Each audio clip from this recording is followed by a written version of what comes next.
5 wild card entries ഇന്നലെ സംഭവിച്ചിരിക്കുകയാണ്. നമ്മുടെ ഷാനവാസോ അക്ബറോ correct എനിക്ക് അക്ബറാന്ന് തോന്നുന്നു, ഷാനവാസാന്ന് തോന്നുന്നു. ലൈക്ക് ഒരു ഒരു ഒരു ഫൈറ്റിംഗ് കോമ്പറ്റീറ്റർ എന്ന് പറയുന്ന രീതിയിൽ ആരും ഇപ്പൊ നിലവിൽ അതിൻ്റെ ഉള്ളിൽ കയറിയിട്ടില്ല. അതേപോലെ ശൈത്യ പറഞ്ഞ പോലെ and as per the X contestant എന്നുള്ള നിലയിലാണെങ്കിലും കയറി ചെല്ലുമ്പോൾ ഉണ്ടാവുന്ന ഒരു കുമ്മ് ഗോയിങ് ഫോർവേഡ് ഉണ്ടാവണം എന്നില്ല. അതില് ലൈക്ക് അനീഷിനെ ടാർഗറ്റ് ചെയ്യുന്നു, അല്ലെങ്കിൽ അങ്ങനെ അവിടെ ഇവിടേക്ക് എന്തൊക്കെയോ കണ്ടിട്ട് അത് അങ്ങനെ തന്നെ കൊണ്ട് ഡയറക്ട്ലി പ്ലേസ് ചെയ്തിരിക്കുകയാണ്. അതിനകത്ത് അവരുടേതായ ഒരു സ്ട്രാറ്റജി ഞാൻ കണ്ടില്ല. ആൻഡ് മസ്താനി, എനിക്ക് to be frank I am against.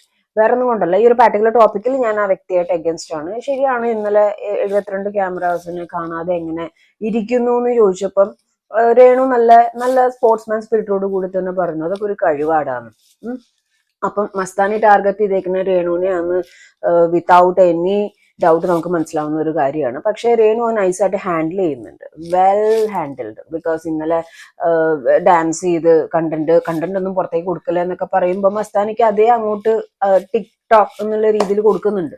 അപ്പൊ രേണുവിന്റെ സംഭവം എന്താന്ന് വെച്ചാൽ രേണുവിന്റെ അടുത്തേക്ക് വരുന്ന സംഭവങ്ങളൊക്കെ രേണു അടിച്ചിടുന്നുണ്ട്. മറ്റ് സംഭവങ്ങളൊന്നും രേണു അങ്ങനെ ആവുന്നില്ല. അത് ആളുടെ ഒരു ക്യാരക്ടറാണ്, അതിലിപ്പോ നമുക്ക് ഒന്നും ചെയ്യാൻ പറ്റില്ല. അപ്പൊ പുറത്തുനിന്ന് കണ്ടിട്ട് അകത്ത് ചെന്ന് കളിക്കുന്നവര് അതിൻ്റെതായ രീതിയിൽ ഒരു ഗെയിം പ്ലാൻ സെറ്റ് ചെയ്യാതെ ആൾക്കാരുടെ ഒരു വൈബും അല്ലെങ്കിൽ ചെല്ലുമ്പോ തന്നെ ഒരു അടിച്ചേൽപ്പിക്കുന്ന രീതിയിൽ ഉള്ള സംസാരം, ചെന്ന് കയറുമ്പോ തന്നെ എല്ലാവരോടും ഫീൽ ഗുഡായിട്ട് തന്നെ നിൽക്കുക. ഗെയിം തുടങ്ങുമ്പോഴാണ്, അതായത് ഇപ്പൊ ഒരു അറ്റ്ലീസ്റ്റ് കുറച്ച് നേരം കഴിഞ്ഞിട്ട് ഗെയിം തുടങ്ങിയാൽ കുഴപ്പമില്ല. ഓക്കെ, അപ്പൊ ഞാൻ പറഞ്ഞു വരുന്നത്, രേണു പറയുന്ന ഒരു സ്റ്റേറ്റ്മെന്റ് ഉണ്ട്, സുധിച്ചേട്ടൻ മരിച്ചിട്ടില്ല, സുധിച്ചേട്ടൻ എന്റെ മനസ്സിലുണ്ട് എന്നുള്ള രീതിയിൽ സംസാരിക്കുന്നുണ്ട്. അത് ആ വ്യക്തിയുടെ കംഫർട്ട് അതാണെന്നുണ്ടെങ്കിൽ ലെറ്റർ, അതിന് ആളുകൾക്ക് എന്താണ് കുഴപ്പം, മസ്താനിക്ക് എന്താണ് കുഴപ്പം? മസ്താനി അവിടെ വിധവാ കാർഡ് ഇട്ട് കളിച്ചു. അത് ആക്ച്വലി അത് കുറച്ച് നാൾ മുമ്പുള്ള ഒരു സംഭവമാണ്. അതിനെ പറ്റിയിട്ട് എല്ലാ യൂട്യൂബേഴ്സും സംസാരിച്ചാണ്. ലാലേട്ടൻ എന്നാൽ ആ വിധവാ കാർഡ് എന്ന് പറയുന്ന ടോപ്പിക്കിനെ പറ്റി സംസാരിച്ചിട്ടില്ല. ഈവൻ നമ്മൾ സംസാരിച്ചപ്പോഴും വിധവകൾക്ക് വേണ്ടിയിട്ട് അങ്ങനെ പർട്ടിക്കുലർ ആയിട്ട് സംസാരിക്കേണ്ട, യു ഡു യുവർ പാർട്ട് എന്നുള്ള രീതിയിലാണ് രേണുവിന്റെ അടുത്ത് എല്ലാവരും സംസാരിച്ചത്. ഒരു കാർഡ് ഇറക്കിയ സമയത്താണെങ്കിലും കാർഡ് ഇറക്കരുത് എന്നുള്ള രീതിയിലാണ് അവിടെ കണ്ടസ്റ്റന്റ് സംസാരിച്ചത്. അത് മസ്താനി സംസാരിച്ച രീതിയിൽ ഞാൻ ഒരു രീതിയിലും യോജിക്കുന്നില്ല. കാരണം എന്ന് വെച്ച് കഴിഞ്ഞാൽ മരിച്ചപ്പോ പോലും സുധിച്ചേട്ടന് സമാധാനം കൊടുത്തിട്ടില്ല. അതൊക്കെ പറയാം, മസ്താനി ആരാ? മസ്താനിക്ക് എങ്ങനെ അറിയാം? മസ്താനിക്ക് അവിടെ കളിക്കേണ്ടത് രേണു ആയിട്ടാണ്, അല്ലെങ്കിൽ രേഷ്മ പി തങ്കച്ചനായിട്ടാണ്. അയാളായിട്ട് കളിക്കുക, അല്ലാതെ അയാളുടെ ഫാമിലിന്ന് ഭർത്താവിലോട്ടും പിള്ളേരിലോട്ടും കുടുംബത്തിലോട്ടും ഒന്ന് സ്പ്ലിറ്റ് ചെയ്ത് അടിച്ചിടാൻ നോക്കുന്നത് വളരെ ചീപ്പ് സ്ട്രാറ്റജിയാണ്. ഒരിക്കലും അതങ്ങനെ ചെയ്യാൻ പാടില്ലാത്തതാണ്. ഒന്നാമത് അദ്ദേഹം മരിച്ചത് ആരാണ്? ഈ രേണു എന്ന് പറയുന്ന ആളുടെ ഭർത്താവാണ്. അപ്പോ ഒരു ആളെ പറ്റിയിട്ട് സ്വന്തം ഭാര്യയോട് മരിച്ചപ്പോ പോലും സമാധാനം കൊടുത്തിട്ടില്ല, അല്ലെങ്കിൽ സുധിയേട്ടാ ഞാൻ വന്നു എന്നുള്ള രീതിയിൽ സംസാരിച്ചു. ആ ഒരു രീതിയിൽ ഇപ്പൊ മറ്റേ ജിഷിനാണെങ്കിലും സുധിയേട്ടാ ഞാൻ വന്നു.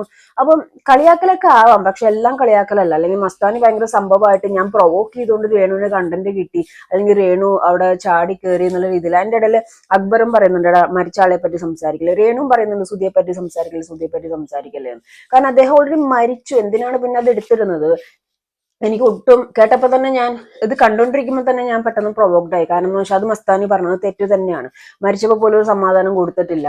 അങ്ങനത്തെ രീതിയിലൊന്നും സംസാരിക്കേണ്ട കാര്യം മസ്താനിക്കില്ല. അതൊരു നല്ല ഗെയിമായിട്ട് എനിക്ക് തോന്നുന്നില്ല. ലാലേട്ടൻ വരുമ്പോൾ അത് എനിക്ക് തോന്നുന്നു വരുന്നവരാരും ഈ സുധി എന്ന് പറയുന്ന വ്യക്തിയെ പറ്റി എടുത്തിട്ട് സംസാരിക്കേണ്ട ആവശ്യമില്ല. പക്ഷെ എന്നാലും രേണു നൈസായിട്ട് ഹാൻഡിൽ ചെയ്തു.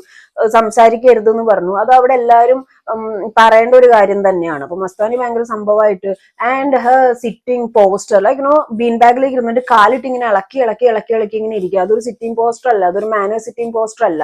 പിന്നെ ഓരോരുത്തരുടെ ഇഷ്ടം എന്നുള്ള രീതിയിൽ വേണമെങ്കിൽ അങ്ങനെ സംസാരിക്കാം.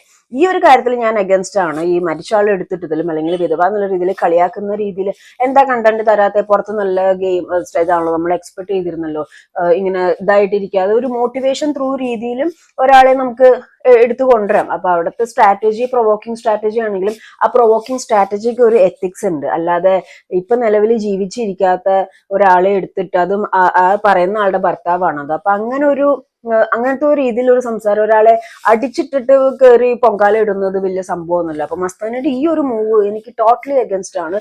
എനിക്ക് ഒട്ടും ഇഷ്ടമായില്ല. എപ്പോഴെങ്കിലും ഞാൻ മസ്താനെ കാണാൻ ചാൻസ് ഉണ്ടെങ്കിൽ പോലും ഞാൻ ഈ സംഭവം അത് എത്ര നാൾ കഴിഞ്ഞിട്ടാണെങ്കിലും ഞാനത് ചോദിക്കും. കാരണം എനിക്കത് തീരെ താല്പര്യം ഉണ്ടല്ലോ. എന്തൊക്കെ ഗെയിമിന്റെ സ്ട്രാറ്റജി എന്ന് പറഞ്ഞാലും ആ ഗെയിം സ്ട്രാറ്റജിയിൽ ഒരു എത്തിക്സ് വേണം. ഇതിൽ എത്തിക്സ് എന്ന് പറഞ്ഞ സംഭവം ആർക്കും ഇല്ല.